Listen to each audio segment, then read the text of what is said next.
हमने किसी tax interest या जो भी पे किया है सरकार को, ये मान के चलिए रिलेवेंट डेट लगभग उसी से मिलता-जुलता है कि कब आपने पेमेंट किया है या वो जिसके लिए आपको रिफंड चाहिए वो इंसिडेंट वो एक्टिविटी या वो ट्रांज़ैक्शन किस दिन कंप्लीट हुआ है या किस दिन स्टार्ट हुआ है, वो हम देखेंगे क्योंकि वो डिफाइन किया गया है।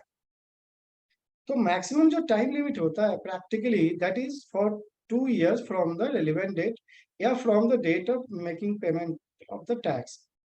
तो ये 2 साल हम मान के चलेंगे, 2 साल से एक्स्ट्रा आपको टाइम नहीं मिलता है।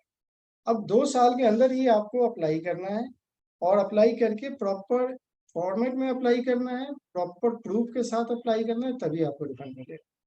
अगेन एक provision subsection of section 54 says कि यदि यूएनए, यूनाइटेड नेशन जो स्पेशलाइज्ड एजेंसीज हैं, एम्बेसीज हैं, फॉरेन कंट्रीज जो हैं या जो फॉरेन टूरिस्ट वगैरह हैं जो नोटिफाइड हैं अंडर सेक्शन 55, इन सबको भी रिफंड मिलता है, बट वो उनके रिफंड का भी एक अलग प्रोसीजर है। उनको भी जो वो खरीदते हैं, मतलब उनको क्या है, वो जो खरीदते हैं उसका रिफंड उनको मिल जाता है।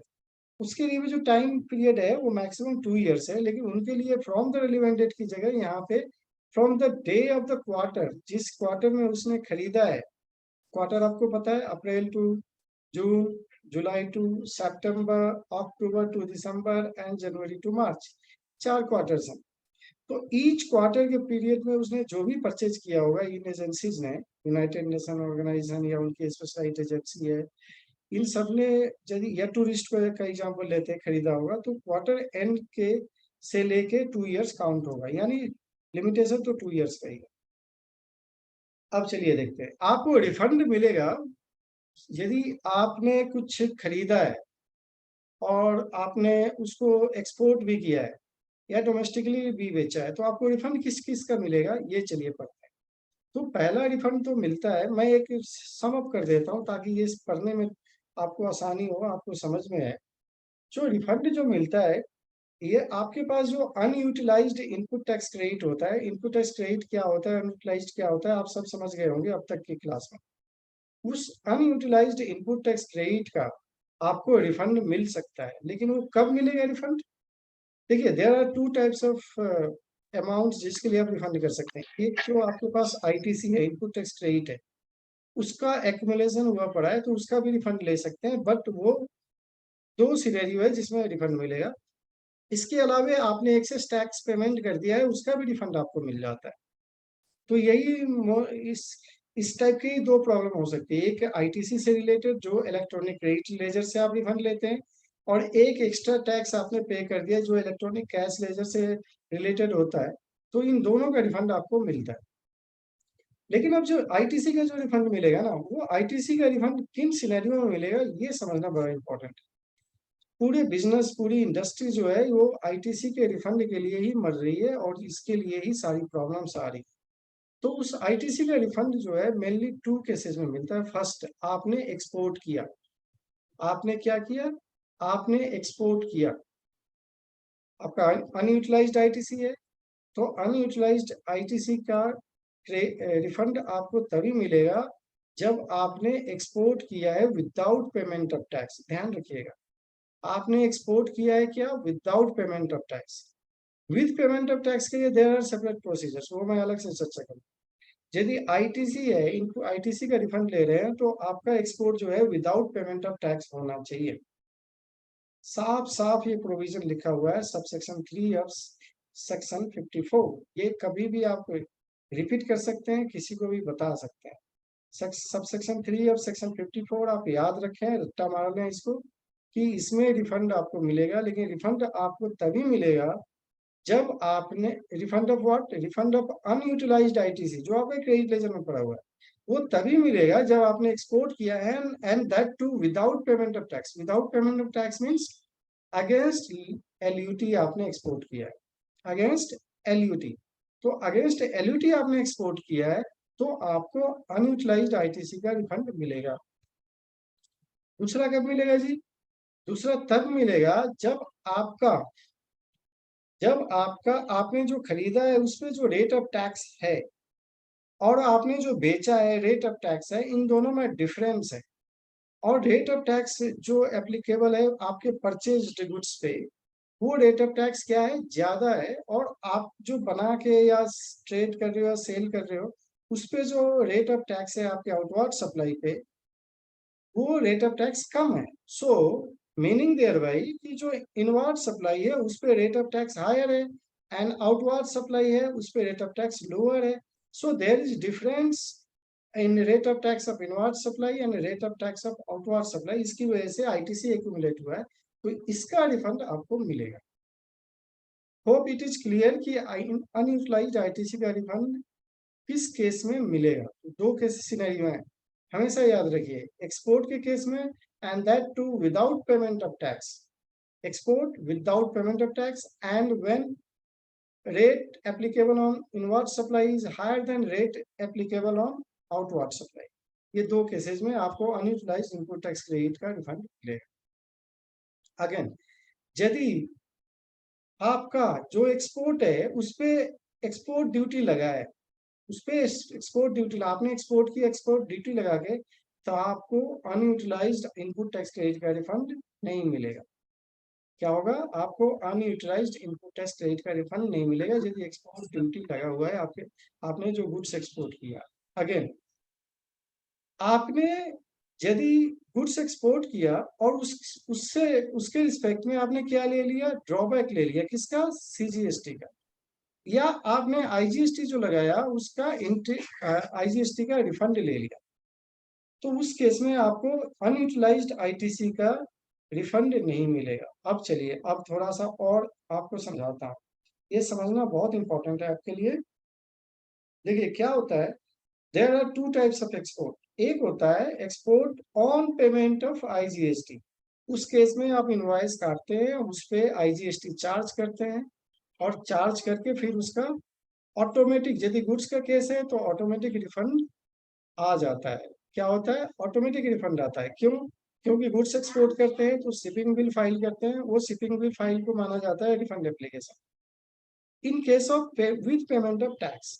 और आप जीएसटी R1 फाइल करते हैं, मैचिंग हो जाती है, आपको रिफंड मिल जाता है, ऑटोमेटिक आ जाता है, इसमें आप अलग से एप्लीकेशन फाइल करने की जरूरत नहीं है। लेकिन जहां पे आप विदाउट पेमेंट ऑफ टैक्स करते हैं एलयूटी के अगेंस्ट, तो उस केस में आपका शिपिंग बिल फाइल होता तो है, लेकिन आप टैक्स उस पर पे नहीं करते, तो ये ऑटोमेटिक रूप से नहीं आता है। इस केस में आपको जो अनयूटिलाइज्ड आईटीसी पड़ा हुआ है आपके पास, उसका रिफंड मिलता है। तो ये दो ही केस हैं, एक विद पेमेंट ऑफ टैक्स आप एक्सपोर्ट करते हो तो आपको आउटपुट टैक्स जो लगा हुआ है उसका रिफंड मिलता है आपको। लेकिन यदि विदाउट पेमेंट ऑफ टैक्स करते हो तो क्या होता है, जो इनपुट टैक्स है, इनपुट टैक्स का जो अनयूटिलाइज्ड आईटीसी आपके पास पड़ा हुआ है उसका रिफंड मिलता है, और उसके लिए मैं आपको अप्लाई करना पड़ता है पोर्टल। और दूसरा, अगेन, जो आपका इनवर्ड सप्लाई का रेट ज्यादा है आउटवर्ड सप्लाई के रेट से, तो आपको फिर अप्लाई करना पड़ता है। ये दो सिनेरियो में आपको रिफंड मिलता है। लेकिन यदि एक्सपोर्ट में आपने ड्रॉबैक ले लिया तो आपको नहीं मिलेगा, आईटीसी का रिफंड नहीं मिलेगा। आपने आईजीएसटी का रिफंड क्लेम कर लिया तो आपको अनयूटिलाइज्ड आईटीसी का रिफंड नहीं मिलेगा।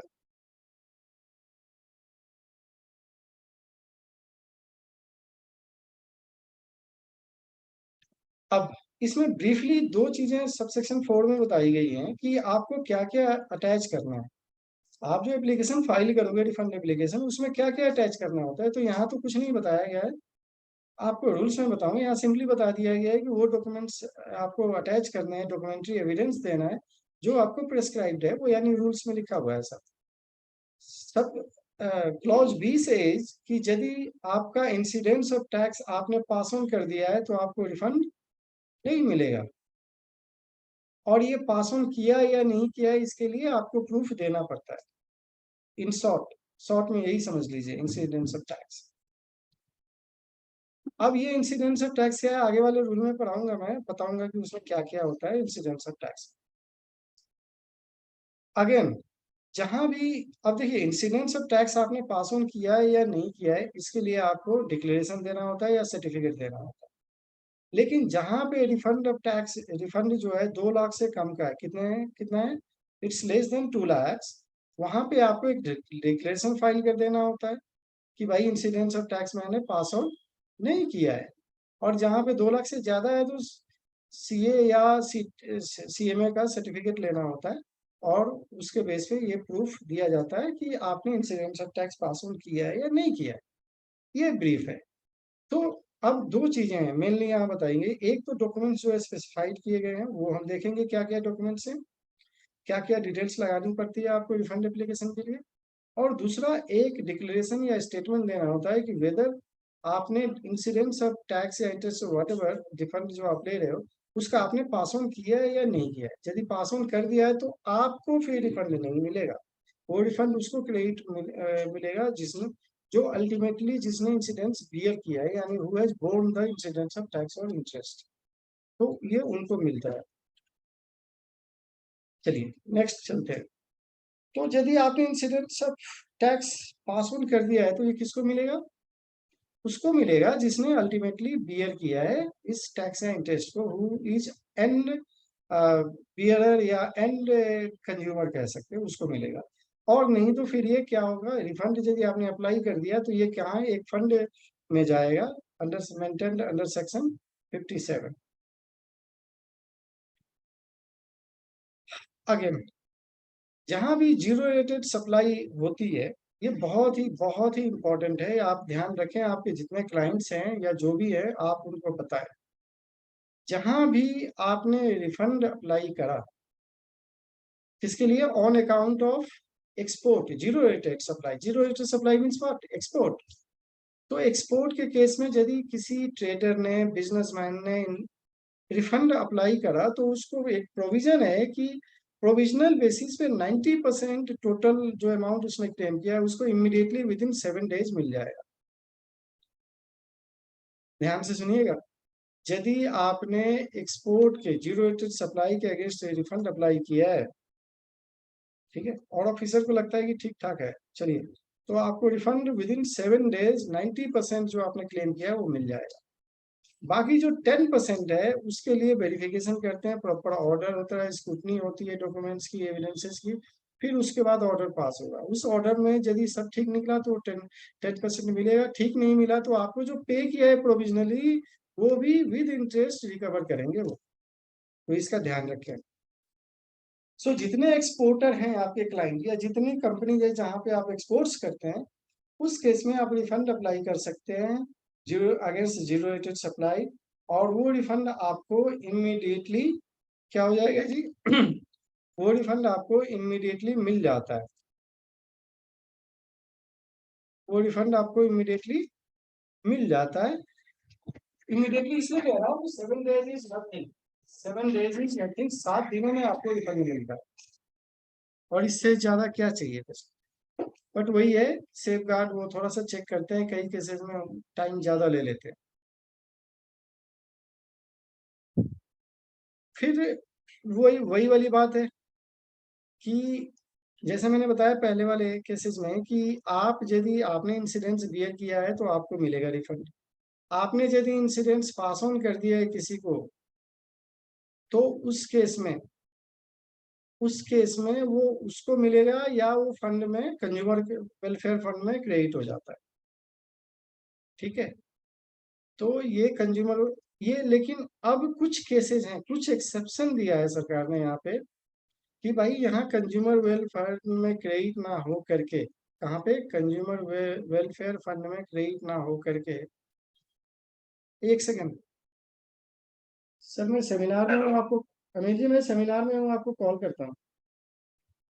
ठीक है, मैं करूँ 6 बजे। 6 बजे? वो तो मैं कॉल करा है। अभी अभी मैं वो सेमिनार दे रहा हूँ इसलिए आपको सॉरी। तो अब क्या है इस केस में, मतलब कंज्यूमर वेलफेयर फंड में क्रेडिट ना करके एक्चुअली जो एप्लीकेंट है उसको मिलेगा। वो सिनेरियो यहाँ पे मेंशन किया है उन्होंने, वो देखते हैं। The refundable amount shall, instead of being credited to the fund, to be paid to the applicant if it is relatable to। ये क्या क्या है ये पढ़िएगा, ये बहुत इंपॉर्टेंट है। ये वही चीजें हैं जो नॉर्मली हमारे बिजनेस सिनेरियो में आते हैं। जैसे आपने एक्सपोर्ट किया, उससे रिलेटेड आप टैक्स का रिफंड ले रहे हैं, या आईटीसी का, एक्यूमुलेटेड आईटीसी का रिफंड ले रहे हैं, या अनयूटिलाइज्ड आईटीसी आपके पास पड़ा हुआ है इन्वर्टेड ड्यूटी के केस में, वो आप रिफंड ले रहे हैं। तीसरा, आपने कोई सप्लाई किया और उसके अगेंस्ट जमा करा दिया, बाद में सप्लाई कंप्लीट नहीं हुआ या इनवॉइस इशू नहीं हुआ, इन सारे केसेस में भी आपको रिफंड मिल जाएगा। क्या होगा? आपको ही रिफंड मिलेगा जिसने अप्लाई किया है या जिसने इंसिडेंस बियर किया है, इन अदर सेंस हम कह सकते हैं। अगेन सेक्शन 77 का रिफंड भी आपको मिलेगा। चलिए सेक्शन 77 वाला बता देता हूँ। लॉ में प्रोविजन है कि interstate supply and interstate supply. Law में ये प्रोविजन है कि यदि आपने पहले इंटरस्टेट सप्लाई ट्रीट करके टैक्स पे कर दिया सीजीएसटी एसजीएसटी, लेकिन लेटर ऑन ये प्रूव हो गया कि ये इंटरस्टेट सप्लाई है, या आपको पता चला है नहीं ये तो गलत हो गया है, आपने गलत टैक्स पे कर दिया है, treating transaction as interstate supply, या अल्टीमेटली ये इंटरस्टेट था तो आईजीएसटी पे होना था। तो वो सारे केसेस ना सेक्शन 77 में डील किए जाते हैं। तो उसमें भी कहा गया है कि आपको रिफंड मिलेगा। आपको क्या होगा जी? आपको रिफंड मिलेगा। तो वो किसको मिलेगा? जो अप्लाई करेगा उसी को मिलेगा। ध्यान दीजिएगा, यहाँ पे लिखा हुआ है टू द एप्लीकेंट, जो अप्लाई करेगा उसी को मिलेगा। अगेन, आपने एप्लीकेंट ने कुछ टैक्स पे किया है और इंसिडेंट्स ऑफ टैक्स या इंटरेस्ट जो भी है या कोई भी अमाउंट उसका पास ऑन नहीं किया है। ये देखिए, ये क्लॉज बहुत ही इंपॉर्टेंट है, क्योंकि इसमें क्लियर कट है कि आपने बर्डन पास ऑन नहीं किया है। किसका? टैक्स का। यानी आपने खुद पे किया है, आपने रिकवर नहीं किया है सामने वाले कस्टमर से। तो उस केसेस में आपने जो भी पे किया है सब मिलेगा। सो यहाँ पे रिफंड का जो स्कोप है काफी वाइड हो जाता है। तो यदि आपने या हमने टैक्स पे किया है, कोई भी टैक्स पे किया है और हमने कस्टमर से रिकवर नहीं किया है, तो हमें रिफंड मिलेगा।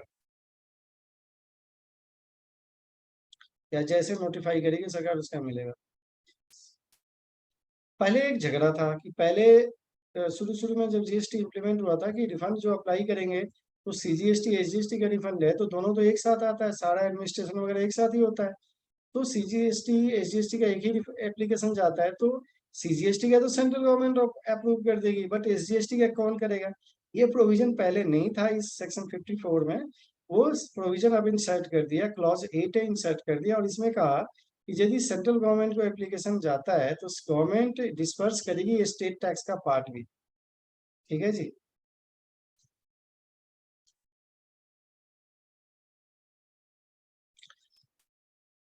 अगेन प्रोविजन है कि यदि किसी ने कोई रिटर्न फाइल नहीं किया है, ठीक है, या आपने जो टैक्स वगैरह पे किया है, कोई डिस्प्यूट है, क्या है, कोई डिस्प्यूट है, वो स्टे वगैरह कुछ लगा नहीं है, तो मतलब ड्यू है, सरकार कह रही है कि ड्यू है, आपने रिफंड फाइल नहीं किया, या कोई टैक्स ऐसा है जो ड्यू है, सरकार कह रही है और आप कह रहे हैं कि ड्यू नहीं है, ठीक है, और कोर्ट वगैरह में केसेस चल रहे हैं और उस पर स्टे भी नहीं है, तो उस केस में यदि आप रिफंड अप्लाई करते हैं तो रिफंड के केस में सरकार जो है विदहोल्ड कर सकती है रिफंड, जब तक आप रिटर्न फाइल ना करें, या जो भी पेमेंट करनी है वो आप पे नहीं करते हैं, जो ड्यू पेमेंट है, टैक्स इंटरेस्ट या पेनल्टी का, वो पे नहीं करते हैं, तो आपको विदहोल्ड किया जा सकता है।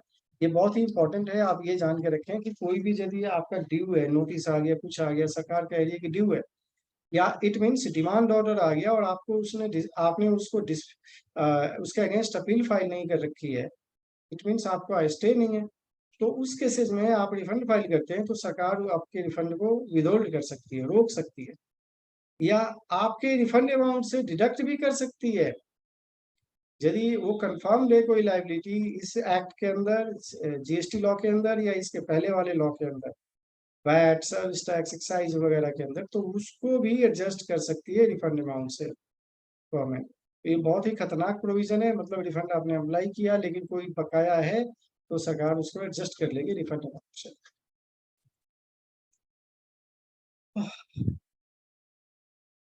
और इसके अलावा भी कई प्रोविजन है।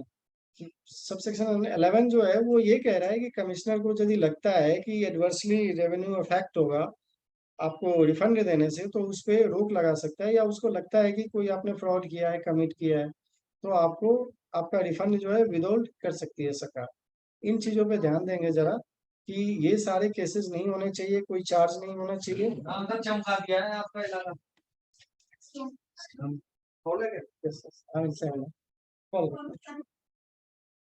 तो इस केस में क्या होगा कि यदि आपके अगेंस्ट कोई केस है, गवर्नमेंट को, कमिश्नर को लगता है कि फ्रॉड वगैरह किया है इसने, तो वो आपके रिफंड को रोक सकता है, उसके पास पावर है। यहाँ पे हम कुछ नहीं कर सकते। Legally they are entitled to withhold your refund. Again, यदि रिफंड आपका अप्रूव हो गया, आपको देने में डिले कर दिया डिपार्टमेंट, यानी आपका रिफंड जब से बनता था लेकिन उसने देने में डिले कर दिया, तो उस पे आपको इंटरेस्ट भी मिलेगा, लेकिन इंटरेस्ट कितना मिलेगा? 6% मिलेगा। लेकिन 9% में मिल जाता है, वो किस सिनेरियो में मिलेगा वो मैं आपको बताऊंगा। तो आपने रिफंड अप्लाई किया तो आपको इंटरेस्ट मिलेगा in case there is delay. तो अंडर सेक्शन 56 आपको इंटरेस्ट मिलता है, लेकिन मैक्सिमम जो है 6% का इंटरेस्ट आप इंटाइटल है वहाँ आपको मिलेगा। कैजुअल टैक्सेबल पर्सन है, नॉन रेसिडेंट टैक्सेबल पर्सन मैंने शुरू में ही पढ़ाया था, आपको पता है कि वो जब अप्लाई करना होता है तो उनको एस्टिमेटेड टैक्स एडवांस में जमा कराना होता है रजिस्ट्रेशन लेने के लिए। तो वो, लेकिन जो एडवांस टैक्स जमा कराते हैं वो कई बार हो सकता है ज़्यादा हो सकता है, तो they may be entitle for getting refund. तो वो रिफंड उनको तभी मिलेगा जब सारे रिटर्न फाइल करते हैं और लास्ट रिटर्न के साथ ही उनको रिफंड। चलिए, ये केसेस तो बड़े कम ही आते होंगे आप लोगों के पास। अगेन ये कह रहा है कि आपका यदि रिफंड अमाउंट 1000 से कम हो तो आपको रिफंड नहीं मिलेगा। तो ऑलवेज रिमेम्बर कि आपका refund amount should always be more than 1000 rupees. अब रिफंड का भी इन्होंने एक्सप्लेनेशन दिया है। तो रिफंड में देखिए, ये मैं आपके लिए रीड करता हूँ बिकॉज ये आपको जानना चाहिए, स्कोप काफी बड़ा है रिफंड का। रिफंड का एक्सप्लेनेशन है, ध्यान रखें। ये नहीं है रिफंड का डेफिनेशन, नहीं है, रिफंड का एक्सप्लेनेशन है। और सेक्शन 54 में एक्सप्लेनेशन आया है और ये कह रहा है, एक्सक्यूज मी, साउंड आ रहा है, आप लोग प्लीज म्यूट करें। एक्सक्यूज मी, म्यूट करें।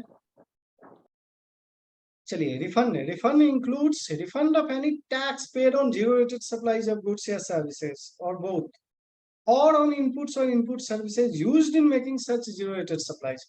मतलब रिफंड इंक्लूड्स एक्सपोर्ट, आपने जो किया है एक्सपोर्ट पे जो टैक्स दिया है उसको, प्लस एक्सपोर्टेड गुड्स या सर्विसेज में जो इनपुट सर्विस यूज किया है वो, और refund of tax on the supply of goods regarded as deemed export. तो डीम्ड एक्सपोर्ट के लिए भी आपको रिफंड मिलता है, ध्यान रखें।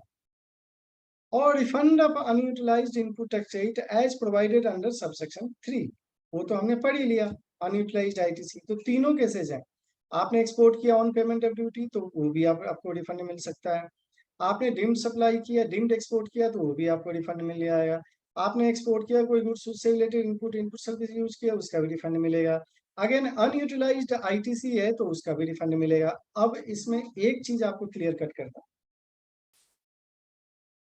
According to the explanation, refund जो है आपका जो कैपिटल गुड्स है, ध्यान रखिएगा, कैपिटल गुड्स, आपका जो कैपिटल गुड्स है वो इंक्लूड नहीं है। आपने जो टैक्स पे किया है इन respect of capital goods, purchasing capital goods, उसका रिफंड आपको नहीं मिलता है।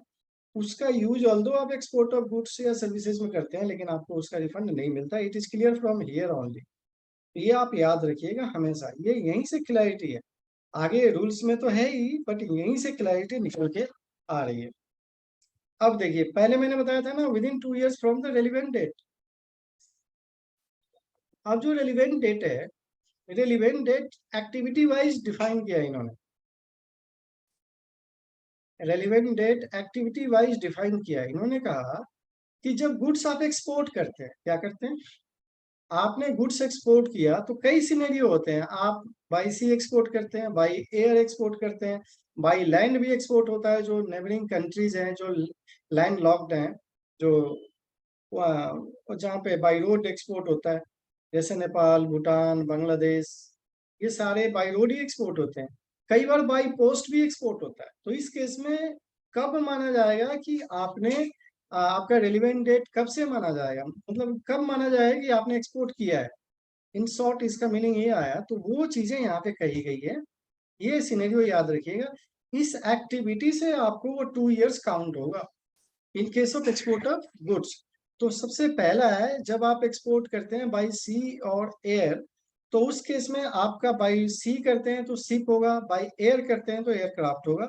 वो जिस डेट को, ध्यान रखिएगा, जिस डेट को the date on which ship और in which such goods are loaded leaves India, जिस डेट को इंडिया वो छोड़ता है, समझ गए, जिस डेट को शिप जो है या शिप या एयरक्राफ्ट है, ये जिस डेट को छोड़ेगा इंडिया को, उस डेट को माना जाएगा कि रेलिवेंट डेट है for the purpose of filing refund application.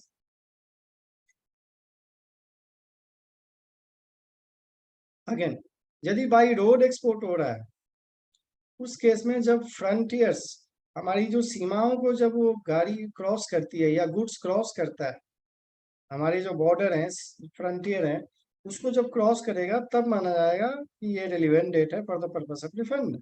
Again, by post आप एक्सपोर्ट कर रहे हैं तो date of dispatch of goods जो होगा, that will be treated as date of relevant date या date relevant for filing refund application. Again, जैसे मैंने बताया कि डिम्ड एक्सपोर्ट में भी आपको क्या मिलेगा, रिफंड मिलेगा। तो डिम्ड एक्सपोर्ट के केस में क्या होगा रेलिवेंट डेट, तो डिम्ड एक्सपोर्ट के केस में होगा जिस डेट को आपने उस डिम्ड एक्सपोर्ट से रिलेटेड रिटर्न फाइल करी है। आप ध्यान देंगे यहाँ पे, अभी तक जो एक्सपोर्ट ऑफ गुड्स हुआ था वो कुछ I mean actual export of goods के केस में अलग अलग इंसिडेंट्स है, अलग अलग रिलेवेंट डेट है। लेकिन डिम्ड एक्सपोर्ट के केस में सिंपली इन्होंने कह दिया कि यदि आपने जिस डेट को रिटर्न फाइल किया दैट इज डिम्ड एक्सपोर्ट, जिस डेट को आपने रिटर्न फाइल किया that is your deemed relevant date, and उस डेट से आप रिफंड फाइल कर सकते हैं।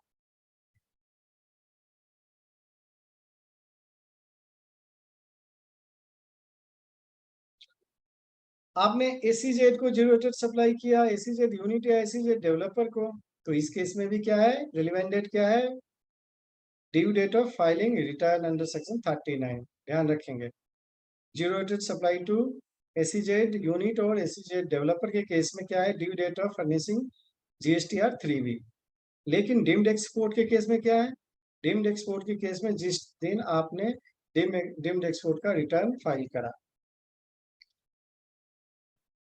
अगेन, हमने अभी गुड्स के बारे में पढ़ा, रेलिवेंट डेट क्या होगा। अब सर्विसेज के बारे में पढ़ लेते हैं, रेलिवेंट डेट क्या होगा।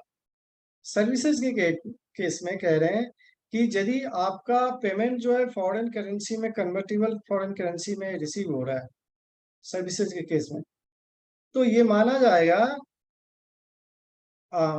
सॉरी यहाँ पे दो केसेस लेना पड़ेगा। एक तो पेमेंट जो है फॉरेन कन्वर्टिबल करेंसी में आ रहा है, जिस डेट को, वो डेट आपका माना जाएगा कि रेलिवेंट डेट है।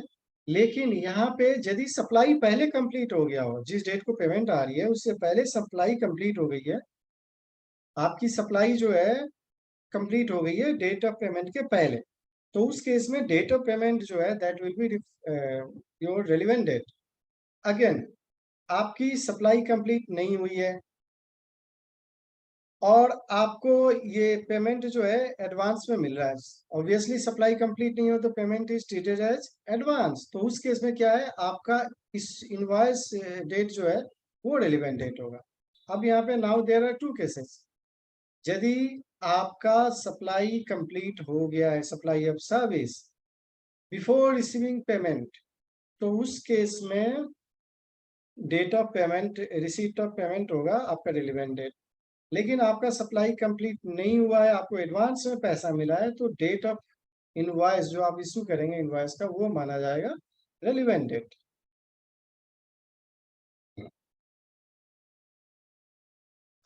अगेन, जहाँ पे आपका डिस्प्यूट चल रहा था, कोर्ट केसेस वगैरह चल रहे थे, और उसके बाद आपको आपको डिक्री मिली है, आप डिसीजन आपके फेवर में आया, तो उस इसके इस के रिस्पेक्ट में आपका रिलेवेंट डेट क्या होगा, यहाँ पे आपका रिलेवेंट डेट होगा जिस दिन आपको वो ऑर्डर जो है सर्व हुआ है, आपको कोर्ट का ऑर्डर जिस दिन आपको मिला है, सर्विस हुई है, उस दिन को से आप रिलेवेंट डेट काउंट कर सकते हैं।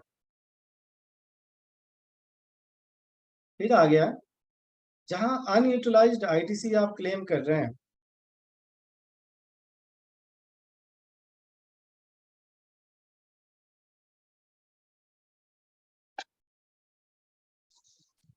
उसके केस में जीएसटीआर 3 भी अंडर प्रोविजन टू सबसेक्शन 3। जहां पे आपने टैक्स प्रोविजनली पे किया है, जहां पे आपने प्रोविजनली टैक्स पे किया है, उस केस में फाइनल असेसमेंट के बाद ही आपको आ, ये मिले, ये ड्यू डेट काउंट होगा।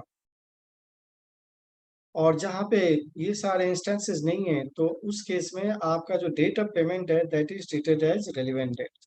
तो ये रेलिवेंट डेट जो है रिफंड के केस में it is very very very very important. आपको पता है कि सुप्रीम कोर्ट ने कोरोना पीरियड जो था 2 इयर्स का, इसको भी रेलिवेंट डेट से एक्सक्लूड कर दिया है। सो देयरफॉर ये 2 इयर्स आप कोरोना पीरियड वाला जो है, ये 2 इयर्स आप ऐड कर सकते हैं।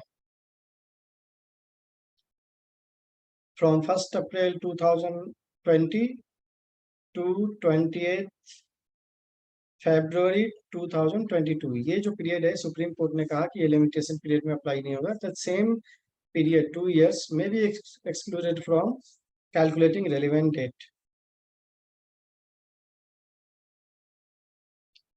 चलिए, ये सेक्शन 54 हमने पढ़ लिया, जो कि वेरी वेरी इंपॉर्टेंट है। ये हमने जाना है कि रेलिवेंट डेट क्या होता है, किस केस में हम रिफंड एप्लीकेशन फाइल कर सकते हैं, किस केस में रिफंड मिलेगा। तो चलिए सेक्शन 54 पे एक बार सम अप कर लेते हैं, क्योंकि यही एक रीढ़ की हड्डी है रिफंड के प्रोविजंस के लिए। सेक्शन 54 में सबसे पहले कि दो केसेस में आपको रिफंड मिलेगा। एक तो जीरो रेटेड सप्लाई के केस में, और दूसरा जब इनवर्ट सप्लाई जो आप कर रहे हैं उसका rate of tax is higher than rate of tax applicable on outward supply. ये दो केसेस में मिलेगा, ठीक है। इसके अलावा और किसी पे नहीं मिलेगा। और रिलेवेंट डेट कब से काउंट होगा ये सब आपने देख ही लिया, कब कब लेंगे हम। और रिफंड क्या क्या होता है, रिफंड के डेफिनेशन या एक्सप्लेनेशन में क्या क्या इंक्लूड होता है। तो capital goods is out rightly out of the scope of refund, जो आपने कैपिटल गुड्स पे टैक्स पे किया है। आपका रिफंड विदआउट भी हो सकता है, आपका एडजस्टमेंट भी कर सकता है डिपार्टमेंट, यदि ऐसे केसेस आए तो। और साथ में जो आईटीसी आपको मिलेगा, वो जो रिफंड आपको मिलेगा वो आप ही को मिलेगा कुछ स्पेसिफाइड सिनेरियोज में, जो सब सेक्शन 8 में मेंशन्ड है। उसमें आप ही एप्लीकेंट जो है उसी को रिफंड मिलेगा। ऑल्दो और ये उस केस में ये एजम्पशन लिया जाता है कि incidence of tax is not passed on to any other person, तो इसलिए आपको मिलता है। और बाकी केसेस में एजम्पशन आपको प्रूव करना होता है क्या कि आपने incidence of tax pass on किया या नहीं किया। और डॉक्यूमेंट्स क्या क्या अटैच करने होते हैं वो हम देखेंगे अभी। साथ में हमने ये भी देखा कि एक डिक्लेरेशन देना होता है with regard to passing of incidents of tax. यदि 2 लाख से कम है तो डिक्लेरेशन दे देगा जो रिफंड एप्लीकेंट है। और यदि 2 लाख से ज्यादा है then CMAs and CAs are come into existence, और वो कम इनटू पिक्चर, एंड वो जो है उनका सर्टिफिकेट लेना होता है, प्रोड्यूस करना होता है along with other evidences. So life में याद रखिए दो ही केसेस में आपको रिफंड मिलते हैं, आईटीसी का या आउटपुट टैक्स का एक एक्सपोर्ट के केस में, और एक जहाँ पे अम, पर इनवर्ट सप्लाई का rate of tax is higher than outward supply rate of tax. ये याद रखेंगे, इसके सिवा सिवा और कहीं रिफंड नहीं मिलता है। सर अगेन जो कैश लेजर हेलो। है, कैश लेजर में आपने जो पे किया है उसका भी रिफंड आप अप्लाई कर सकते हैं, क्योंकि उस केस में यदि आपने इनसे आपने खुद पे किया है, बियर किया है, तो वो भी मिल जाएगा। आपने जो भी एक्सेस दिया है वो मिल जाएगा, जैसे हमने डिस्कस किया। ये सेक्शन 54 का क्रक्स है। इसी पे हम आगे के सारे प्रोविजंस पढ़ेंगे। साथ में हमने ये भी पढ़ा कि जो फॉरेन कंसुलेट होते हैं, एम्बेसीज होते हैं, फॉरेन टूरिस्ट होते हैं, उनको भी रिफंड मिल जाता है यदि वो कुछ परचेज करते हैं इंडिया में। तो ये है क्रक्स सेक्शन 54। बाकी सारे केसेस इसी से अलाइड हैं, इसी से मिले हुए हैं। तो चलिए यहाँ पे मैं थोड़ा ब्रेक लेता हूँ और ये बताओ किसी को यहाँ पे कोई डाउट है सेक्शन 54 में? हेलो?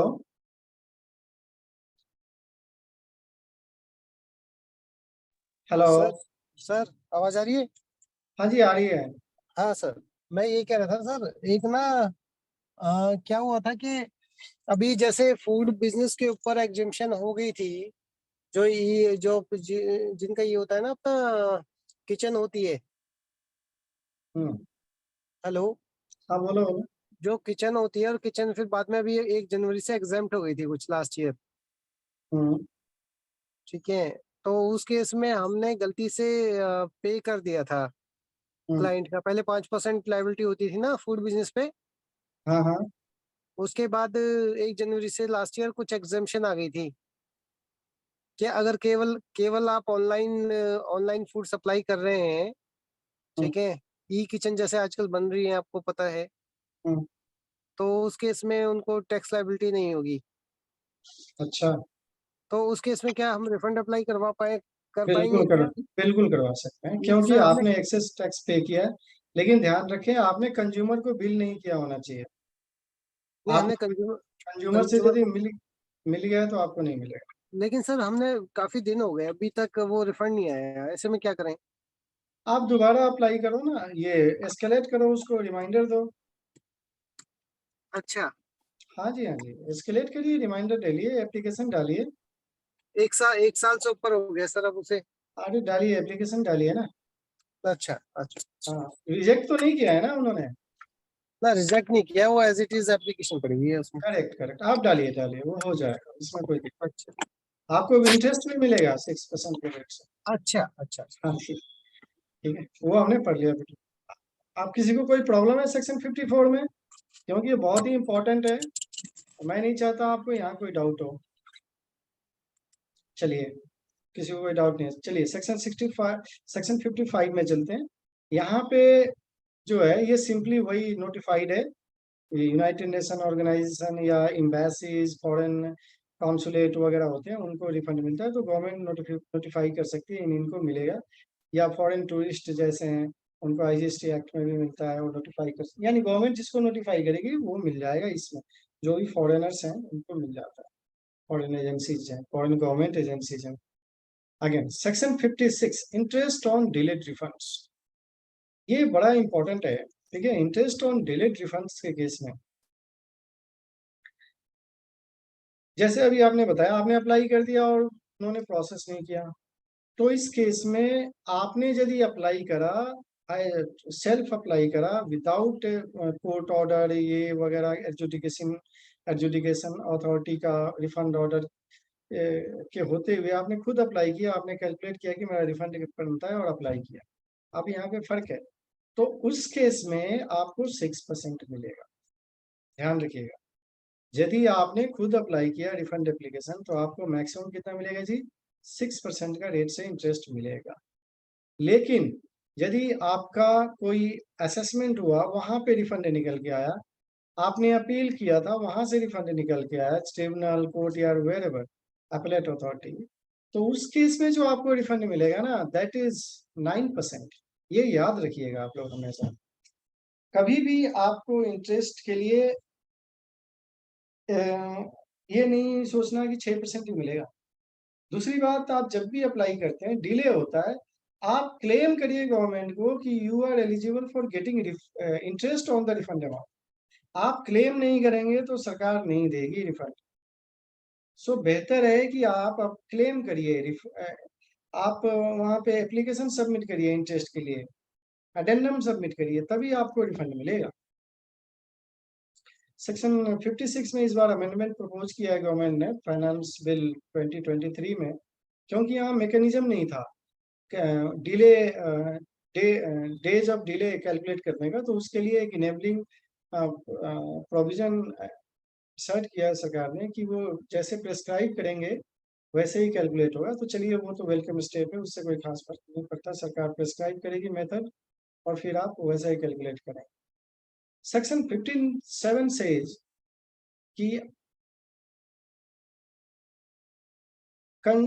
जो भी रिफंड है वो कंज्यूमर वेलफेयर फंड में भी जाता है, ठीक है जी। कंज्यूमर वेलफेयर फंड, आपको पता है कि रिफंड यदि एप्लीकेंट को नहीं मिलता है तो वो कहाँ जाता है? कंज्यूमर वेलफेयर फंड में जाता है। और वो जो कंज्यूमर वेलफेयर फंड है, वो उसमें कब जाता है जी? उसका प्रॉपर मैनेजमेंट होता है, मेंटेनेंस होता है और उसमें लिखा हुआ है। वो तब जाता है जब इंसिडेंस ऑफ टैक्स आपने पास ऑन कर दिया है लेकिन आपने रिफंड अप्लाई कर दिया, तो वो आपको नहीं मिलेगा, वो कंज्यूमर वेलफेयर फंड में जाता है। ये आप मान के चलिए, और उसका यूटिलाइजेशन वगैरह सरकार करती है, जैसे वो मेंटेन वगैरह सब करती है, उसकी कमेटी होती है, उसके पदाधिकारी होते हैं, वही मेंटेन करते हैं। चलिए, अब रिफंड रूल्स देखते हैं। This is very very important. हमने सेक्शन 54 में जो पढ़ा वो हम उससे रिलेटेड डिटेल्ड प्रोसीजर जो रूल्स है, रूल रूल्स में पढ़ेंगे। रूल 89, रूल 89 कहता है कि रिफंड एप्लीकेशन जो आप फाइल करेंगे, rule 89 talks about filing refund application. उसमें क्या क्या डॉक्यूमेंट्स, क्या क्या रिकॉर्ड्स, क्या क्या इनवॉइसेज या डिटेल्स आप अटैच करेंगे, इसके बारे में डिटेल्ड में ये बताता है। तो चलिए ये पढ़ते हैं rule 89 about, which is about the application for filing refund. Refund can be of anything. It can be of tax, it can be of interest, it can be of penalty, it can be a fee or any other amount you have paid to the government which is in excess. अब आइए, sub section 1 कहता है कि जो भी refund है, आप cash ledgers में भी आपने पे किया है एक्स्ट्रा, तो वहां से भी रिफंड ले सकते हैं। आप आईजीएसटी वगैरह का यानी एक्सपोर्ट आपने किया है तो वहां से भी रिफंड ले सकते हैं, और एक्यूमुलेटेड आईटीसी वगैरह का भी रिफंड ले सकते हैं, जैसा हमने पढ़ा। आपने एसीजेड को सप्लाई किया है, डीम्ड एक्सपोर्ट किया है, उसका भी रिफंड ले सकते हैं। ये सब हमने पास्ट में पढ़ा, ये उसी का डिटेलिंग है और कुछ नहीं है। जैसे मैंने बताया कि रूल्स में प्रिस्क्राइब किया गया है कि क्या क्या डॉक्यूमेंट्स अटैच करने हैं, वही बताया गया है। अब आप यदि एसीजेड के रिलेटेड सप्लाई का रिफंड ले रहे हैं, तो आपका सप्लाई जो गुड्स आपने सप्लाई किया है, तो वो गुड्स का एडमिशन होना चाहिए फुल में एसीजेड फॉर ऑथराइज्ड ऑपरेशंस, और वो प्रॉपर इंडोर्स होना चाहिए। एसीजेड का जो स्पेसिफाइड ऑफिसर है इंडोर्स करेगा, तभी जाके आपको सप्लाई के अगेंस्ट रिफंड मिलेगा। यदि आपने सर्विस सप्लाई किया है एसीजेड को, तो उसके केस में आपका एविडेंस होना चाहिए कि आपने सर्विसेज सप्लाई की है, वो उसने रिसीव किया है और आपने पेमेंट भी किया है। स्पेसिफाइड जो ऑफिसर है एसीजेड का, वो उस पे इंडोर्स करेगा, तभी आपको मिलेगा। डीम्ड एक्सपोर्ट के केस में भी आपको मिलेगा, लेकिन किसको मिलेगा? दोनों को मिल सकता है। आपने डीम्ड एक्सपोर्ट किया तो दोनों को मिल सकता है। डीम्ड एक्सपोर्ट का जो प्रोविजन है, ये नोटिफाइड है, I think notification number 48 of 2017, आप देखेंगे तो आपको मिलेगा, आगे भी हमको मिलेगा। तो उस केसेज में, डीम्ड एक्सपोर्ट के केसेज में कौन कर सकता है? Recipient of deemed export supply, यानी जो रिसीवर है, जो कस्टमर है आपका, आप सप्लायर हैं, वो सामने वाला कस्टमर है डीम्ड एक्सपोर्ट, तो जो कस्टमर है वो भी रिफंड के लिए अप्लाई कर सकता है और सप्लायर भी रिफंड के लिए अप्लाई कर सकता है। लेकिन सप्लायर कब अप्लाई कर सकता है? जहां पे रिसिपिएंट ने आईटीसी का क्रेडिट नहीं लिया है, ये याद रखिएगा। ये कंडीशन एसीजेड के लिए नहीं है। एसीजेड में केवल कंडीशन है कि इंडोर्समेंट होना चाहिए, लेकिन डीम्ड एक्सपोर्ट के केस में कंडीशन है कि जो आपका कस्टमर है, वो वो कस्टमर ने यदि आईटीसी नहीं लिया है, तभी जा करके सप्लायर जो है एप्लीकेशन फाइल कर सकता है। नहीं तो supplier can not file application for getting refund. यदि रिसीवर ने आईटीसी ले लिया है तो ये इनको नहीं मिलेगा सप्लायर को। यदि रिसीवर ने नहीं लिया है तो मिलेगा, लेकिन साथ में अंडरटेकिंग वगैरह भी फर्निश करना पड़ेगा सप्लायर को। लेकिन ये माना जाएगा कि रिसिपिएंट जो है उसको रिफंड मिल जाएगा, उसको कोई टेंशन नहीं है। सप्लायर के लिए टेंशन है इन केस ऑफ डीम्ड एक्सपोर्ट। फिर आइए, आप अंडर सेक्शन 77 रिफंड क्लेम कर रहे हैं, जैसे interstate supply, later on proved as interstate supply. Interstate supply अभी आपने किया, अब बाद में पता चला ये इंटरेस्टेड सप्लाई है, तो इस केस में आपको रिफंड नहीं मिले। आपको जो रिफंड आप क्लेम करेंगे वो अंडर रूल 89 1A करेंगे। 1 का बेनिफिट आपको इसमें नहीं मिलेगा, 1A के अंदर आप करेंगे। ठीक है, ये क्लियर कट लिखा है। और रिलेवेंट डेट क्या होगा? 2 years from the date of payment. आपने जब डेट पेमेंट किया था टैक्स का, उस पेमेंट डेट से 2 इयर्स आप लेंगे और फिर आप RFD 1 जो एप्लीकेशन है वो फाइल करें। तो जहाँ भी आप मान के चलिए 2 आपने इंट्रास्टेट को इंट्रास्टेट ट्रीट कर दिया, इंट्रास्टेट को इंट्रास्टेट ट्रीट कर लिया, उस केस में भी आपको 2 इयर्स मिलेगा under rule 1A of rule 89। आपको कितना दिन मिलेगा जी? 2 इयर्स मिलेगा। 2 साल के अंदर आप रिफंड अप्लाई कर सकते हैं। ये बहुत इंपॉर्टेंट है आपके लिए, ये नोट करके रखें। और अब सब रूल 2 ऑफ 89 जो है वो बताता है कि क्या-क्या डॉक्यूमेंट्स आपको अटैच करने हैं रिफंड एप्लीकेशन के साथ। तो यह सबको पता है कि यदि कोर्ट का ऑर्डर वगैरह है तो उसके ऑर्डर की copy, date, reference number etcetera attach करना है। अगेन आपने एक्सपोर्ट किया है तो पूरी शिपिंग बिल की स्टेटमेंट जाएगी, बिल ऑफ एक्सपोर्ट या उसका नंबर, रेफरेंस नंबर, डेट और रिलेवेंट जो एक्सपोर्ट इनवॉइसेज हैं वो उसकी डिटेल, ये सारी डिटेल आपको in respect of goods exported आपको अटैच करनी पड़ेगी। लेकिन क्या सर्विसेज में शिपिंग बिल एप्लीकेबल होता है? आपने यदि सर्विस एक्सपोर्ट किया नहीं होता, तो उस केस में शिपिंग बिल वगैरह नहीं जरूरत पड़ती। उस केस में आपको क्या बैंक रियलाइजेशन सर्टिफिकेट या FIRC foreign inward remittance certificate आपको अटैच करना होता है। उसकी डिटेल्स आपको डालनी होती है यदि एक्सपोर्ट ऑफ सर्विसेज है। लेकिन एक्सपोर्ट ऑफ गुड्स के केस में shipping bill, bill of export की पूरी डिटेल देनी होती है। ये डिफरेंस है दोनों में, तो इसकी पूरी स्टेटमेंट जाएगी along with export invoices. Again, वो जो SEZ से आप यदि रिफंड वगैरह कर रहे हैं तो उस केस में क्या क्या जाएगा जी? इंडोर्समेंट का जो प्रूफ है वो जाएगा, इनवॉइसेज की कॉपी प्लस नंबर, डेट, मतलब ये पूरी स्टेटमेंट जाती है। ये नहीं कि स्कैन को भी आपको अटैच करना है, नहीं जी, स्टेटमेंट बनता है वो जाता है। फिर आपको जब जरूरत पड़ेगा तो आप स्कैन कॉपी भी अटैच कर सकते हैं। ये स्टेटमेंट की बातें कर रहा है रूल 89। फिर आपने यदि डिम्ड SEZ के अंदर एक्सपोर्ट किया, ये तो हमने पढ़ लिया। तो SEZ एक्सपोर्ट में जैसे इंडोर्समेंट तो चाहिए ही, पेमेंट का भी प्रूफ चाहिए, ये भी कह रहे हैं। Detail and the details of payment. किस केस में? यदि आपने सर्विस सप्लाई किया है SEZ यूनिट को या SEZ डेवलपर। लेकिन यदि आपने गुड्स सप्लाई किया है तो आपको पेमेंट का प्रूफ नहीं है। ये सेम है जैसे एक्सपोर्ट के केस में। एक्सपोर्ट ऑफ गुड्स के केस में detail proof of payment is not required, but export of services के केस में proof of payment is received is required. Similarly in case of supply to SEZ unit और SEZ developer, यदि goods supply किया है तो payment of proof की जरूरत नहीं है, लेकिन सर्विस सप्लाई किया है तो payment of proof to submit. हाँ, साथ में एक और डिक्लेरेशन भी इन्होंने इंसर्ट किया है, ये बहुत इंपॉर्टेंट है कि declaration to the effect that the tax has not been collected from the SEZ unit या डेवलपर, जहाँ पे रिफंड जो है वो किस is on account of supply of goods या सर्विसेज टू SEZ यूनिट और SEZ डेवलपर। ये बहुत बहुत इंपॉर्टेंट है, ये पहले नहीं था। ये आप देख लें, it is very very important. किस डेट से एप्लीकेबल हुआ ये मैं आपको बता देता हूँ, एक सेकेंड होल्ड करिए, आपको मैं ये डेट भी बता देता हूँ। ये आया है आपका 1 Feb 2019 से, 1 Feb 2019 से ये रिप्लेस हुआ है। और इसमें ये डिक्लेरेशन आपको देना पड़ेगा जहां भी आपने SEZ यूनिट को सप्लाई किया है। तो declaration to the effect that the tax has not been collected from the SEZ unit और डेवलपर, ठीक है, जहां भी आपने गुड्स या सर्विसेज का सप्लाई किया, तो ये यहाँ भी चाहिए।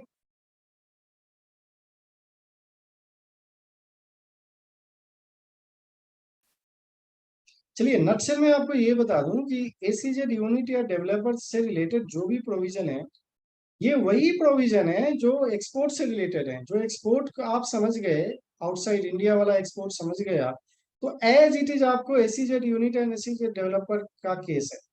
ये same SEZ unit and SEZ developer को एक जीरो रेटेड सप्लाई ही ट्रीट किया गया है। और अकॉर्डिंगली सारे प्रोविजन जो एक्सपोर्ट ऑफ आउटसाइड इंडिया के केस में जीरो रेटेड सप्लाई के केस में एप्लीकेबल होता है, सप्लाई टू SEZ यूनिट और डेवलपर के केस में भी एप्लीकेबल होता है। Statement containing details containing the number and date of invoices received and issued during a tax period in case where the claim pertains to refund of any unutilized input tax rate। ये मतलब ये वो cases हैं जहाँ पे क्या कहते हैं, परचेज पे रेट्स ज़्यादा है और सेल पे रेट कम है, तो उस केस में भी पूरी डिटेल चाहिए, जो आपने परचेज किया और जो आपने सेल किया, तभी तो प्रूव हो पाएगा। तो ये कॉमन सेंस है कि दोनों को मतलब बेसिकली रिफंड एप्लीकेशन के लिए आपको एविडेंस सबमिट करना होता है, तो ये प्रूव करने के लिए पूरी डिटेल आपको देनी पड़ेगी। और ये सेक्शन 77 के केस में डिटेल्ड स्टेटमेंट जाएगी, जहाँ पे आपने इंटरेस्टेड सप्लाई कंसीडर किया है और बाद में लेटर ऑन जो है वो इंटरेस्टेड सप्लाई हो गया या वाइस वर्सा कह सकते हैं। तो ये सेम वो सारी प्रूफ जाएंगे, ये मेंशन है यहाँ पे आपके रूल 89 में। आपने कहीं एक्सेस पेमेंट कर दिया, उसका रिफंड चाहिए, जो मैंने पहले बताया, तो उसका रिफंड आपको मिल जाता है। तो उसके लिए पूरी स्टेटमेंट आपको लिख के देनी पड़ेगी बना के कि आपने कब कब क्यों कैसे एक्सेस पेमेंट किया है। ये आपको पूरी डिटेल मिल जाएगी और आपको पूरी डिटेल सबमिट करनी पड़ेगी, तभी जाकर के आपको रिफंड मिलेगा। अब आपको पता है कि अनरजिस्टर्ड पर्सन भी रिफंड क्लेम कर सकता है। जैसे इस बार सर्कुलर आया था जो 26 दिसंबर को, उसमें जीएसटी काउंसिल ने साफ कहा कि कुछ केसेस जैसे बिल्डर है, उस केसेस में बिल्डर के केसेस में जो कस्टमर है वो रिफंड क्लेम कर सकता है although he is unregistered person. तो उसके लिए सेपरेट मैकेनिज्म जो है जीएसटीएन पोर्टल डेवलप कर रहा है। इट मीन्स कि अनरजिस्टर्ड पर्सन है, यदि उसने बियर किया है, इंसिडेंस ऑफ टैक्स बियर किया है, उसने किसी और को पास ऑन किया नहीं है, तो he can also claim refund. तो उसके लिए भी क्या पूरी डिटेल जाएगी, statement containing detail of invoice number, date, value, tax, whatever, I mean entire details you have to submit along with the proof of payment.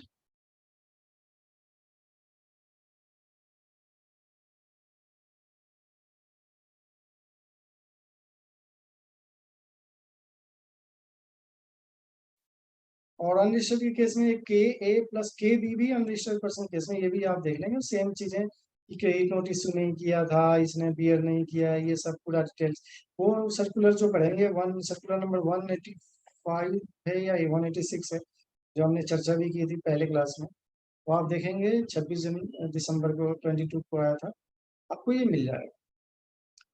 Again, very, very, very, very important. A declaration to the effect that the incidence of tax interest has not been passed on to any other person.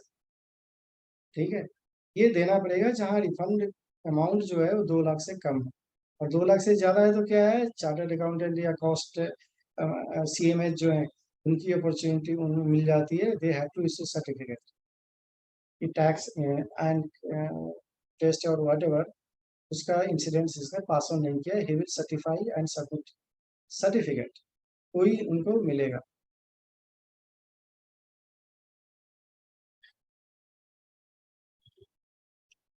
हाँ, next आ गया explanation सही है, where the amount of tax. अब आप कहेंगे incidence pass on हुआ या नहीं हुआ है, उन्होंने भी बाय वे ऑफ एक्सप्लेनेशन बता दिया है। तो rule 89 is very very very very important, कि ये क्लियर करता है कि कब माना जाएगा कि incidence of tax pass on हुआ है या नहीं हुआ है। चलिए ये लैंग्वेज पढ़ लेते हैं ताकि आपको याद रहे। ये साफ कहता है कि यदि आपने कस्टमर से रिकवर नहीं किया है टैक्स, आपने कस्टमर से टैक्स रिकवर नहीं किया, तो इट इज डीम्ड कि आपने incidence of tax pass on नहीं किया है अल्टीमेट कंज्यूमर। समझ गए? पास ऑन का मतलब सिंपल है कि एक हाथ से दूसरे हाथ में पास ऑन करना, मतलब बर्डन कौन बियर कर रहा है उसका टैक्स का।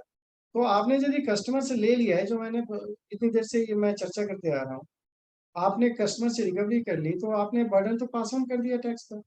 रिकवरी नहीं करी तो बर्डन पास ऑन नहीं हुआ। Then incidence, incidence means what, burden. वो इंसिडेंस पास ऑन नहीं हुआ है, यही प्रूव करने के लिए सर्टिफिकेट सीए का लगता है, या डिक्लेरेशन जहाँ पे 2 लाख से ज्यादा का, 2 लाख से कम है तो नहीं है। तो इसके लिए आपको ये समझना पड़ेगा कि क्या आपने टैक्स कलेक्ट किया है अपने कस्टमर से, नहीं किया है, ठीक है। अब एक समस्या आती है डीलरशिप्स के केस में। जहां भी डीलरशिप्स का केस चलता है, जैसे कार के जो डीलर होते हैं या बाकी जितने डीलर्स हैं, वहां पे ये माना जाता है कि उनकी इंसिडेंस ऑफ टैक्स उसने पास ऑन कर दिया है, तो उनके लिए रिफंड लेना it is very very difficult. उनके लिए जल्दी रिफंड मिलता नहीं है, मिलता भी है तो फंड में चला जाता है, क्योंकि वो नॉर्मली कलेक्ट कर ही लेते हैं कस्टमर से। अगेन, जब आप रिफंड अप्लाई करते हैं RFD 1 के थ्रू, तो इलेक्ट्रॉनिक क्रेडिट लेजर से यदि अप्लाई किया है रिफंड ITC वगैरह का, तो उसमें उतने अमाउंट से डेबिट हो जाता है इलेक्ट्रॉनिक क्रेडिट लेजर। डेबिट हो जाता है मतलब उतना अमाउंट से बैलेंस कम हो जाता है उसका। लेकिन यदि रिजेक्ट हो जाता है रिफंड एप्लीकेशन, तो उतना अमाउंट से बैलेंस फिर बढ़ जाता है। ये आपको समझना पड़ेगा।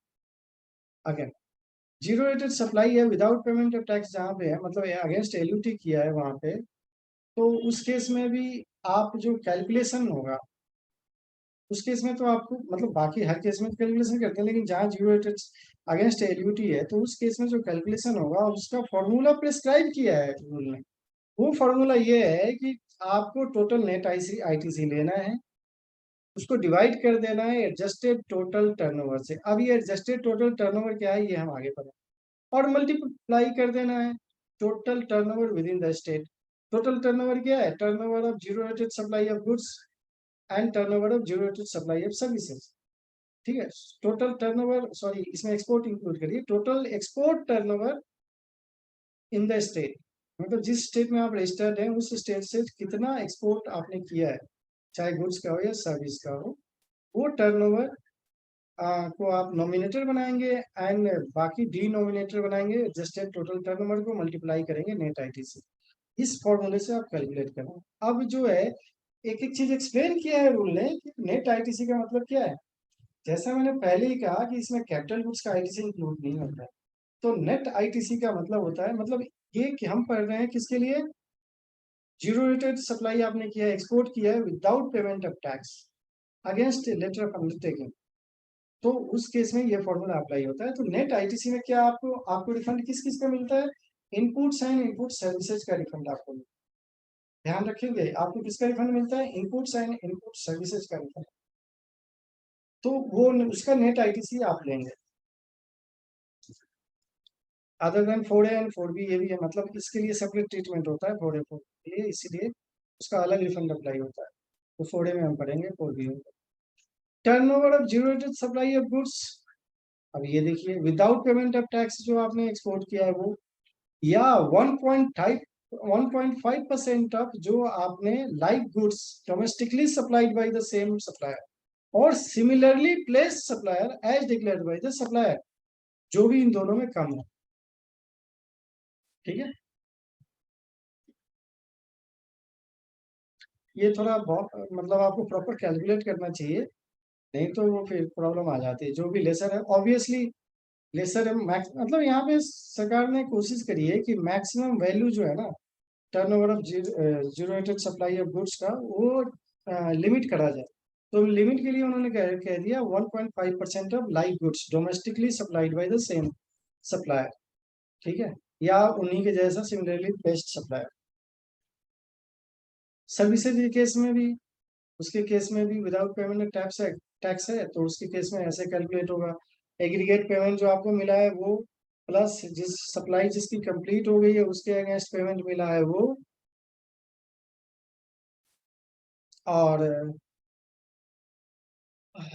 और जो रिड्यूस उसमें से कर देना है कि जो आपको एडवांस पेमेंट मिल रहा है जिस उस सप्लाई के अगेंस्ट जिसका जो कंप्लीट नहीं हुआ, यानी एडवांस पेमेंट आ गया तो एडवांस पेमेंट माइनस कर देना है। तो इस तरह से आपको टर्नओवर ऑफ एक्सपोर्टेड सर्विसेज मिल जाएगा, वो ऐड कर देना है। तो गुड्स सर्विसेज ऐड कर देंगे। एडजस्टेड टर्नओवर का डेफिनेशन देखिए, साफ कह रहा है एडजस्टेड टर्नओवर में value of turnover in state under clause 112 of section 2, मतलब टोटल स्टेट का टर्नओवर लेना है, एग्रीगेट टर्नओवर लेना है, एक्सक्लूडिंग टर्नओवर ऑफ सर्विसेज, क्योंकि टर्नओवर का सर्विसेज अलग से है। एंड टर्नओवर ऑफ सर्विसेज कैसे लेंगे, जो डी वो अभी हमने पढ़ा, अभी जो हमने कैलकुलेट किया ना वो वाला लेंगे। और non zero rated supply of services, यानी डोमेस्टिकली आपने जो सर्विस सप्लाई किया वो लेंगे। आप प्रैक्टिकली करेंगे ना तो बहुत इजी हो जाएगा। ये थियोरेटिकली चल हम पढ़ रहे हैं तो ये केवल समझने के लिए है, इसमें ज्यादा बर्डन देने की जरूरत नहीं है। जब कैलकुलेट करेंगे ऑटोमेटिक आ जाएगा। लेकिन उसमें से एग्जेम्प्ट सप्लाई हुए एक्सक्लूड कर देंगे, क्यों, क्योंकि ये नॉमिनेटर में जा रहा है। Export turnover is always nominator, तो इस केस में एग्जेम्प्ट सप्लाई कवर नहीं करें। और 4A एंड 4B भी एक्सक्लूड करेंगे जो सप्लाई किया है। रिलेवेंट पीरियड का मतलब है जिस पीरियड के लिए आपने रिफंड फाइल किया। अब जो रिफंड का कई सर्कुलर सरकार ने इशू किया है, इसमें साफ-साफ कहा है सरकार ने कि जो रेलेवेंट पीरियड है, आप जिस पीरियड के लिए फाइल करते हैं वो तो क्लैरिफिकेशन में दे ही दिया। साथ में उन्होंने कहा कि relevant period can be monthly, can be quarterly, can be 6 monthly, can be annual, can be even for 2 years. लेकिन बेहतर है कि कैन बी एनुअल मैक्सिमम आप रखिए और अप्लाई करिए। वैल्यू ऑफ गुड्स जो एक्सपोर्ट करते हैं वो एफओबी वैल्यू लेनी है, हमेशा याद रखिए। ये अमेंडमेंट आया था लास्ट ईयर, तो एफओबी वैल्यू लेनी है या इनवॉइस वैल्यू, जो भी लोअर हो वो आपको ले लेने हैं।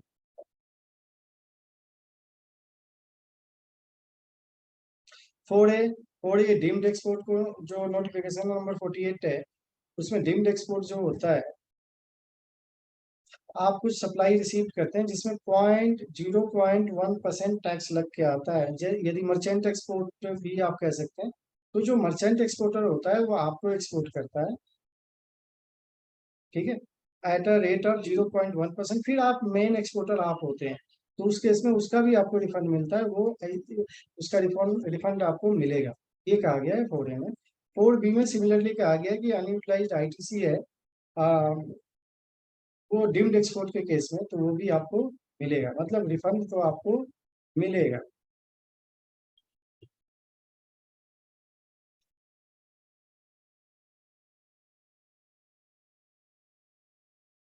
हाँ, inverted duty structure same thing, purchase का रेट ऑफ टैक्स ज्यादा है और सेल का रेट ऑफ टैक्स कम है, इसको हम inverted duty structure GST law में कहा गया है। तो उस केस में भी आपको रिफंड मिलेगा, लेकिन उसका कैलकुलेशन कैसे होगा? तो यहाँ पे देखिए बहुत ही इंपॉर्टेंट है, हमने अभी क्या पढ़ा, 89 89 सब रूल 3, सॉरी सब रूल 4, 89 सब रूल 4 में हमने पढ़ा जो अगेंस्ट एलयूटी एक्सपोर्ट किया तो उसका कैलकुलेशन कैसे होगा।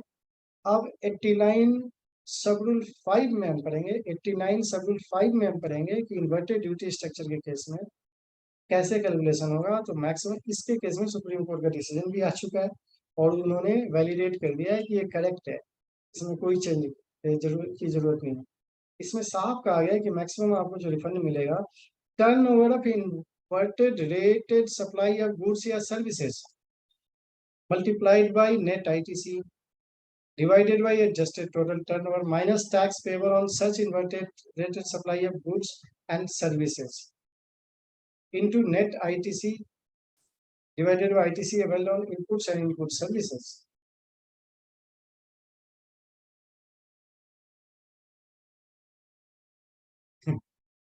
काफी केस हुआ था इस पे, काफी चर्चा, दो हाई कोर्ट्स ने अलग अलग जजमेंट दिया था, फिर सुप्रीम कोर्ट में केस गया ये, एंड सुप्रीम कोर्ट ने इसको वैलिडेट कर दिया बिल्कुल। चलिए, तो ये एक कैलकुलेशन है, इस कैलकुलेशन के थ्रू आप इन्वर्टेड ड्यूटी स्ट्रक्चर के केस में रिफंड कैलकुलेट करेंगे। चलिए, ये हो गया रूल 89 हमने कंप्लीट कर दिया। अब आगे देखते हैं जी, रूल 90। ये सिंपल है, एक्नॉलेजमेंट एंड प्रोसेस वगैरह की बात करता है, ये चीजें ठीक है। कैश लेजर में RFD 02 वगैरह इशू होगा, एक्नॉलेजमेंट ये भी चलिए कुछ खास नहीं, तो नॉर्मल प्रोसेस की बातें करता है कि क्या फॉर्म इशू होगा। रूल 91 ये उसके इसमें बातें करता है, जो पॉइंट लिस्ट वगैरह है इसमें बातें करता है क्या इशू होगा। फिर ये प्रोविजनल वाला जो बताया था कि एक्सपोर्ट के केस में प्रोविजनल बेसिस पे 90% मिल जाता है, उसके लिए ये कह रहा है प्रोसेस की क्या इशू होगा, क्या कौन कौन सा फॉर्म इशू होगा। Order rule 92, order sanctioning refund RFD 06 में इशू होगा। इस चलिए कुछ खास नहीं है। हाँ, ये वाला पढ़ते हैं, ये इंपॉर्टेंट है। जैसे हमने बताया कि आपने रिफंड एप्लीकेशन फाइल किया तो आपका इलेक्ट्रॉनिक क्रेडिट लेजर क्या हो जाता है, डेबिट हो जाता है। लेकिन रिफंड एप्लीकेशन यदि रिजेक्ट होता है तो उस केस में इलेक्ट्रॉनिक क्रेडिट लेजर रीक्रेडिट हो जाएगा। ये आपको चेक करना है, जहां भी रिफंड एप्लीकेशन रिजेक्ट होता है आपको चेक करना चाहिए कि इलेक्ट्रॉनिक क्रेडिट लेजर रीक्रेडिट हुआ है या नहीं हुआ है। रूल 94 सेम थिंग जो सेक्शन 56 हमने पढ़ा कि रूल 94 में वही कहता है कि यदि डिलेड हुआ है, डिलेड रिफंड हुआ है, तो उस केस में आपको इंटरेस्ट मिलेगा। अंडर देखिए interest is due and payable to the applicant under section 56 मिलेगा ही ये तो। अगेन रूल 95 पढ़िए, refund of tax to certain persons, any persons eligible to claim refund of tax paid by him or his inward supplies as per notification issued under section 55। ये वो cases हैं जैसे foreign tourist का मैंने बोला, United Nations के agencies वगैरह हैं, फॉरेन कॉन्सुलेट एम्बेसीज, उनको जो रिफंड मिलेगा वो सेक्शन 55 में उसके लिए चर्चा की गई है, कहा गया है। तो उनका जो रिफंड मिलेगा एवरी क्वार्टर मिलेगा, ये हमने पहले भी पढ़ा है और इसमें स्पेशली कह दिया है। लेकिन कुछ कंडीशंस यहाँ पे दिया है कि भाई वो उसी इनवॉइसेस के अगेंस्ट उनको रिफंड मिलेगा जिसमें इनका यूनिक नंबर जो है, आइडेंटिटी नंबर, वो मेंशन है। आपको पता है उनको जीएसटी नंबर नहीं, यूनिक आइडेंटिफिकेशन नंबर इशू होता है, वो मेंशन होना चाहिए, नेम, डेट, सप्लायर, ये सब चीज में मेंशन होना चाहिए। तो यूनिक आइडेंटिटी नंबर मेंशन होना जरूरी है टैक्स इनवॉइसेस जो सप्लायर इशू करेगा। कंप्लीट रूल 95A जो है ये डिपार्चर एरिया पे जो आउटलेट्स हैं उनके फंड के बाद प्रोसीजर के बारे में बात कर रहा है। हाँ, रूल 96 वेरी वेरी इंपॉर्टेंट, ये चलिए एक बार समझ लेते हैं। रूल 96 सेज कि जो आपने आईजीएसटी पे किया है, गुड्स या सर्विस एक्सपोर्ट करते हैं, तो उसके केस में रिफंड का प्रोसीजर क्या होगा। देखिए जैसे मैंने शुरू में ही बताया, जब हम 54 की चर्चा के बारे में डिस्कस कर रहे थे, तो उसमें कहा गया है कि ये आपको एक्सपोर्ट के केस में मिलेगा या इन्वर्टेड ड्यूटी स्ट्रक्चर के केस में मिलेगा, दो ही सिनेरियो में रिफंड मिलता है। अब एक्सपोर्ट में भी दो सिनेरियो होते हैं, एक तो आप चार्ज करते हैं एक्सपोर्ट इनवॉइस में टैक्स और ऑन पेमेंट ऑफ ड्यूटी आप एक्सपोर्ट करते हैं, और एक होता है अगेंस्ट एलयूटी करते हैं, उस केस में एक्सपोर्ट इनवॉइसेस पे जीएसटी चार्ज करने की जरूरत नहीं है। तो दो प्रोसीजर एक्सपोर्ट में भी हो गया। तो ऑन पेमेंट ऑफ ड्यूटी वाला जो प्रोसीजर है वो रूल 96 में डील किया गया है, एंड जो एलयूटी वाला प्रोसीजर है वो हम 96(5) में डील किया गया है। नहीं 90, ये एक मिनट बताता हूँ मैं आपको। हाँ, रूल 96A है, सॉरी 96 में विद पेमेंट ऑफ टैक्स के बारे में चर्चा की गई है, डिफरेंस आपको समझना चाहिए। और 96A में अगेंस्ट एलयूटी वाला एक्सपोर्ट जो है उसमें कैसे कैसे रिफंड आएगा, क्या प्रोसीजर होगा, वो चर्चा किया। ये रूल्स आप क्लियरली समझ लेंगे, दोनों में क्या डिफरेंस है। कई लोग तो यही नहीं समझ पाते हैं रूल 96 और रूल 96A में क्या डिफरेंस है।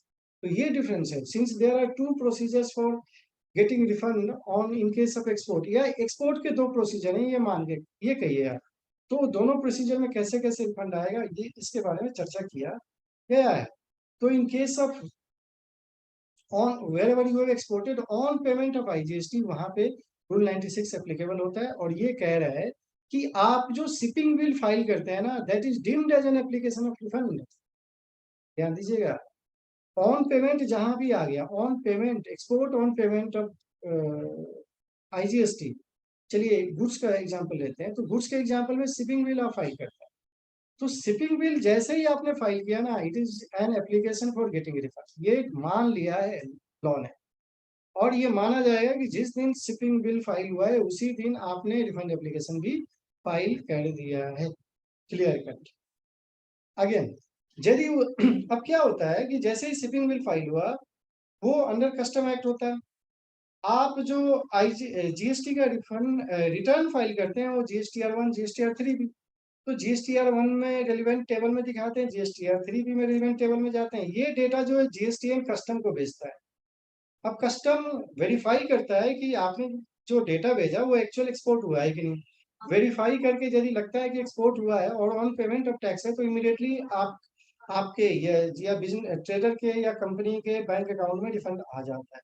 लेकिन यदि मिसमैच आ गया तो मिसमैच को आपको करेक्ट करना पड़ेगा GSTR1 में 3B में। वो करेक्ट करने के बाद फिर ये वापिस जब मैच हो जाएगा डेटा, फिर रीमैचिंग होगी, मैच हो जाता है, तो मैच होने के बाद आपको ऑटोमेटिक रिफंड आ जाता है। कहने का मतलब है कि यदि refund on payment of tax कर रहे हैं आप और वहां पे कोई मिसमैच आ गया, तो आपको रेक्टिफाई करना पड़ेगा, बहुत जरूरी है। रेक्टिफाई करेंगे तभी आपको रिफंड मिलेगा। अगेन ये जो मैचिंग एंड कंफर्मेशन है, सिस्टम ऑटोमेटिकली करता है, ये आपको समझ लेना चाहिए।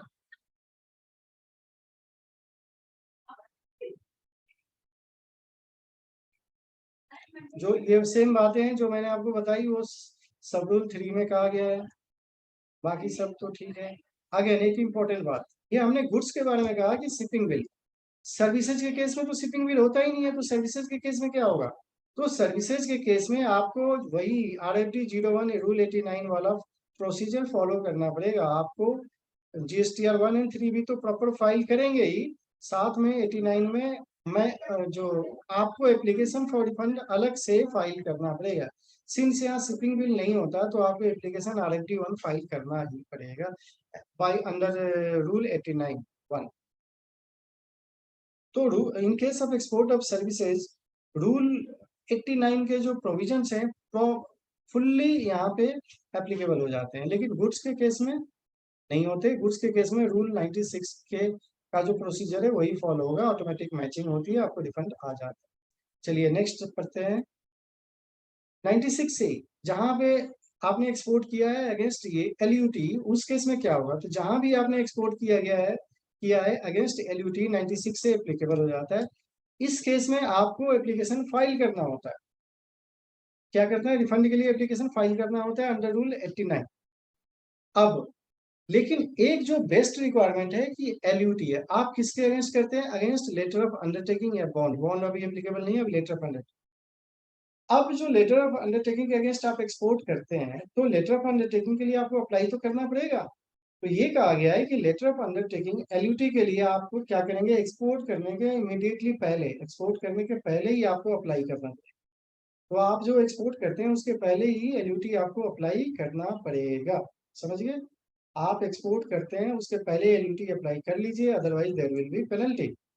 तो LUT जो अप्लाई होता है वो 1 साल के लिए होता है। तो नॉर्मली LUT का विंडो जो है GSTN पोर्टल मार्च में ओपन कर देता है, कई बार फरवरी में भी ओपन कर देता है।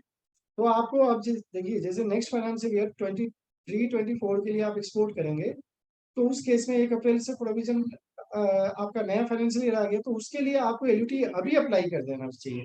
अभी आप करके निश्चिंत हो जाइए, कुछ नहीं होता है, एक सिंपल फॉर्म होता है, भर देना होता है, अंडरटेकिंग होती है, ठीक है? वो भर के आप लेके रख लीजिए और आप एक्सपोर्ट करिए और इनवॉइसेस पे इसका रेफरेंस डालते रहिए, LUT number so and so.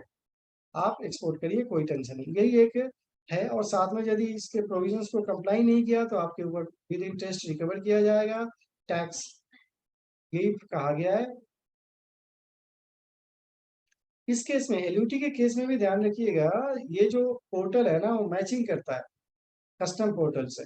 तो मैचिंग तो होती है LUT के केस में भी, विद पेमेंट ऑफ टैक्स के केस में तो होता ही है। इवन RFD 1 में भी होता है, विदाउट पेमेंट ऑफ टैक्स में भी मैचिंग होती है। RFD डबल वन तो खैर, RFD 1 रिफंड एप्लीकेशन में, तो RFD डबल वन जो है वो क्या होता है? लेटर ऑफ अंडरटेकिंग, याद रखिए।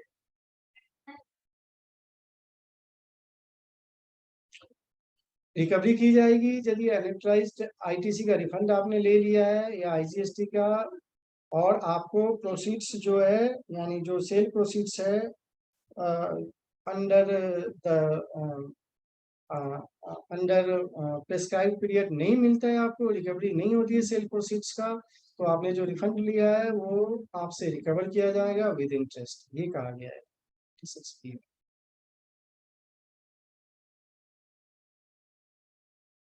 और बैंक अकाउंट जो रजिस्ट्रेशन के टाइम आपने सबमिट किया है, जो आपके रजिस्ट्रेशन डिटेल्स में जो बैंक अकाउंट है उसी में आपको रिफंड मिलता है। तो हमेशा ध्यान रखें कि आपका रजिस्ट्रेशन में जो बैंक अकाउंट है वो प्रॉपर होना चाहिए, अप टू डेट होना चाहिए,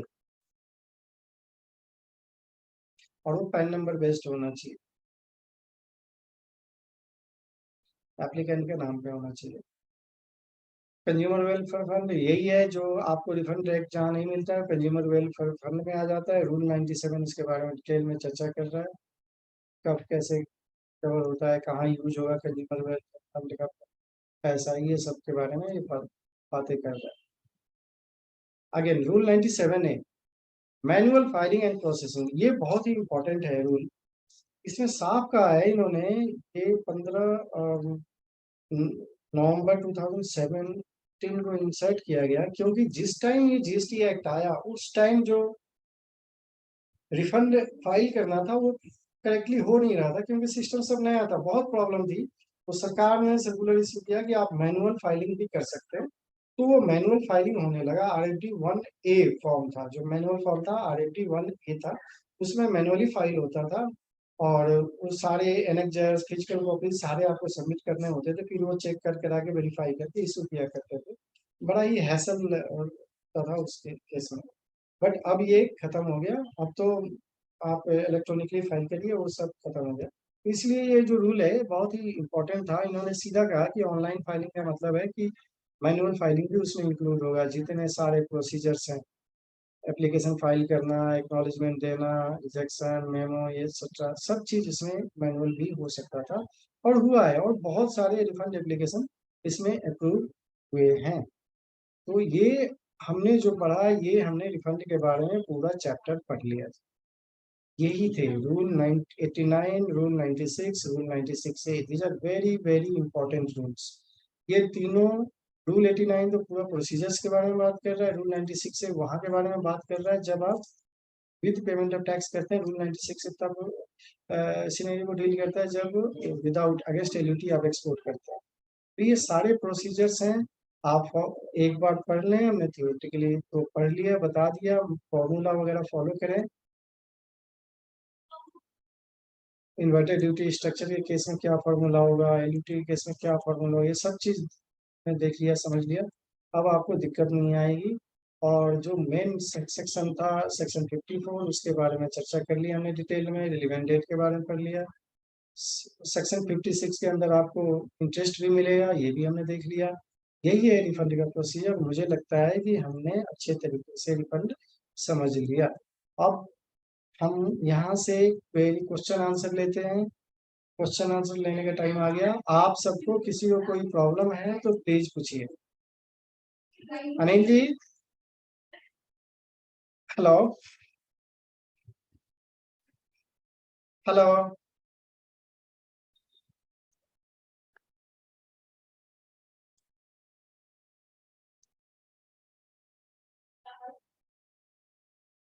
हेलो, किसी को कोई क्वेरी है प्लीज बताएं। हेलो,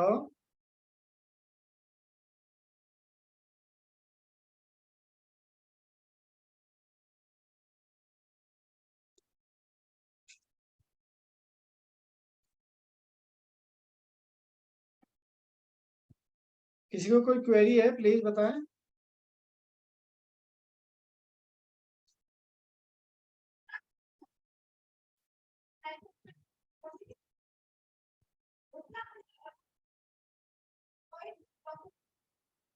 हेलो, किसी को कोई क्वेरी है प्लीज बताएं।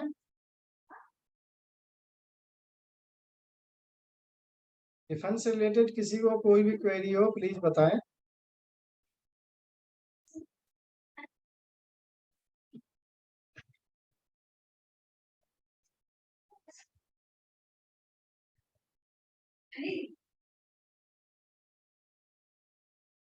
मुझे लगता है किसी को कोई क्वेरी नहीं है।